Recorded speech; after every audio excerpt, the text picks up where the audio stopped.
Hello everyone, your warm welcome to the course of Sophos Firewall. Today we're going to cover on a new topic, packet flow in Sophos Firewall.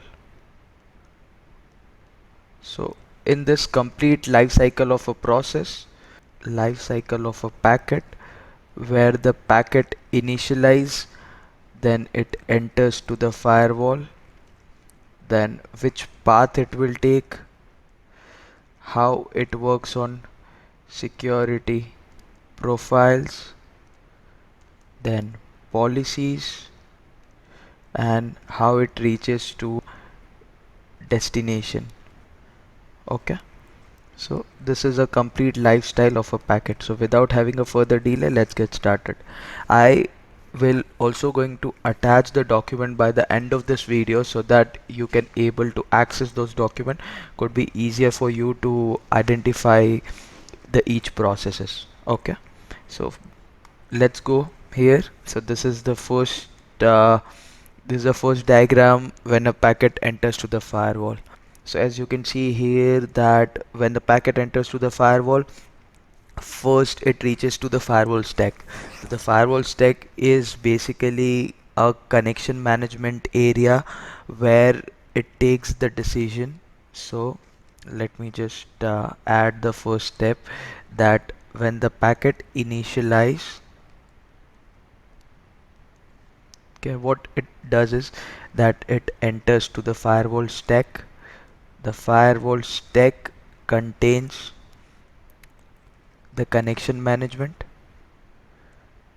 managing the connections, then allow and deny the traffic, which traffic to allow, which traffic to deny, based on the decision, or you can say based on the policies. Correct? So this is the first step where the firewall initialize the packet. Correct?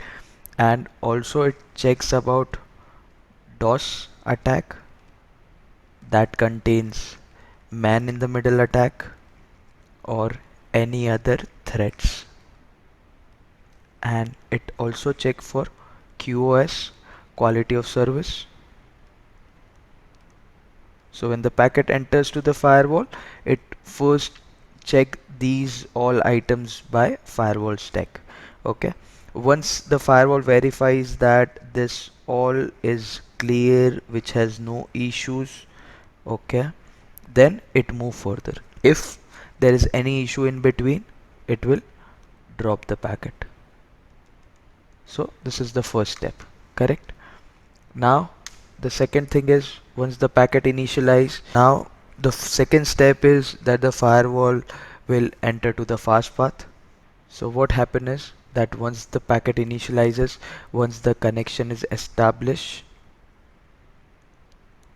once the connection is established, it will offload it to the fast path. Means that whatever is there will be offloaded to the fast path. Then the main reason of using the fast path is that it provide a speedy flow. Means a flow of packet will be faster under fast path. So when the packet passes through the firewall, the packet look by the packet filter, which works on source IP, destination IP, source port, destination port. Okay, so these all are the first basic step when the firewall, when the packet entered through the firewall. Correct? And this remains the same till the entire process of the connection. So we are talking about single packet that enters to the firewall. So that packet has the source IP, same destination IP, source port, destination port. So we are talking about a one single packet. So for example, from LAN to WAN, if there is any policy or if there is any policy that we created, correct?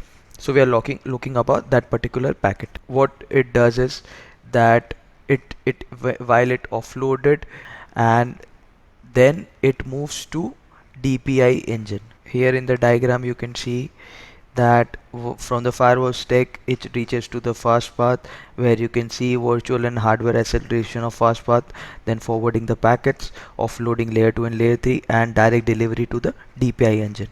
Okay, so DPI engine is basically data processing unit where it streams the data processing. Then so let's cover that. The third is that the DPI engine. So after the initial connection of the packet flow from the firewall stack towards the DPI engine before returning back to the delivery. Now the fast path offload these all details to the DPI engine. So offload details to DPI engine, correct? Then now the DPI engine, what it does is that why there is the requirement of fast path to move to the DPI engine for the improved performance, because though this DPI engine will check the packet very deeply. Okay, so I'll cover up that what DPI engine do in the entire process of the packet. So first, the DPI engine tries to offload the traffic as much as it can. So the performance can be improved on the basis of it checks for traffic inspection. Now how traffic inspection will be done, that the traffic will be inspected at deeper level, where it checks for layer 7, where it checks for malware or violation of security policies. So it checks so deep that it identifies if there is any malware or any suspicious behavior.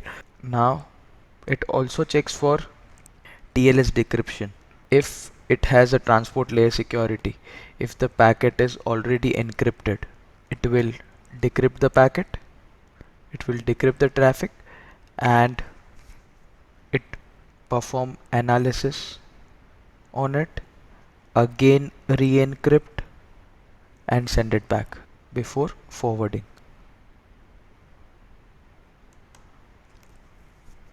Then it also checks for application and web filtering. As you already understand about what application control is and what web filtering.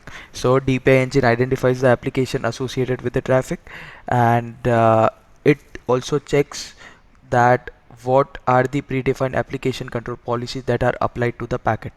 So what application control policy has applied to the traffic.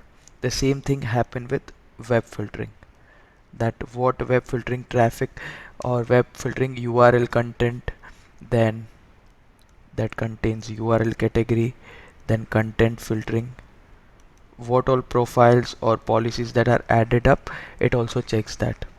And the last but not the least, it also checks for IPS, intrusion prevention system. So it checks for SQL injections,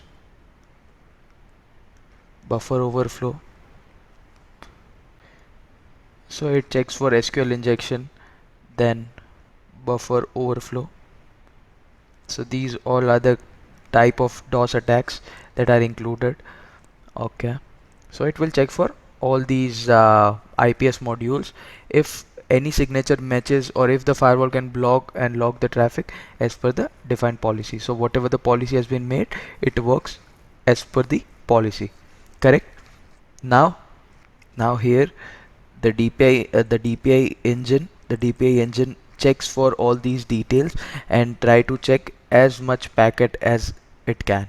Okay, now once the DPI engine offload the traffic, there are some situations where the DPI engine cannot offload the packet. So there are some situations where DPI engine cannot offload the packet from the fast path.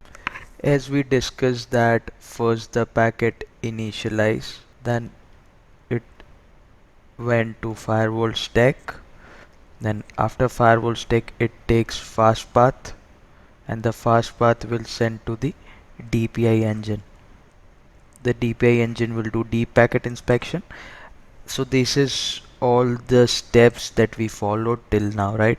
Now there are scenarios, so there are two scenarios after that. One is the packet move to fast path again for further processing, or it goes to the slow path. So let's discuss both of it. Before that, I also want to tell you that if there is another scenario when there is VPN packets. So in terms of VPN packets, how the process follows that, because under VPN packets there should be a formation of tunnel, right? So before the packet reaches till the fast path, it enters to the DPI engine. Okay, so till now it follows the same step. When it enter to the DPI engine, the DPI engine for VPN packet, first it do is that ingress decapsulation. It will perform ingress decapsulation, where it strip off the IPsec packets or SSL VPN, whatever the packets, it will remove the header and it checks for the payload and perform inspection on it, on the original payload. Okay, so this is the step for the VPN inspection. So what I'm trying to convey here is that if the packet is IPsec or SSL VPN, what it does is that you already aware that the IPsec packets are encrypted and encapsulated. So these all encryption and encapsulation are removed to check the original payload of the packet, okay, for the further inspection.